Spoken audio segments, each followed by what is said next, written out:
Здравейте! Опасно горещо време и днес, и отново предупреждение от втора степен в цялата страна. Температурите след обед ще бъдат между 35 и 40 градуса, в Сандански до 41. Ще бъде слънчево, само на отделни места в източната половина от страната е възможно да превали краткотраен дъжд. В източна България днес ще бъде по-ветровито, ще духа умерен до силен североизточен вятър. Слънчево и топло време в планините, след обед на отделни места в масивите в източна България е възможно да превали. Вятърът ще бъде слаб до умерен от североизток.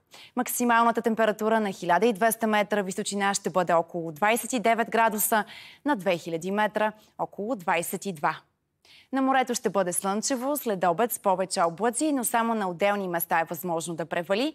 Вятърът ще бъде умерен до силен от изток-североизток. Температурите в курортите ни ще бъдат между 30 и 35 градуса. Морската вода е с температура около 26-27 градуса. И утре, и през първата половина на следващата седмица ще бъде слънчево и много горещо. Температурите ще се повишат дори още малко и към вторник, сряда, максималните ще надхвърлят 40 градуса.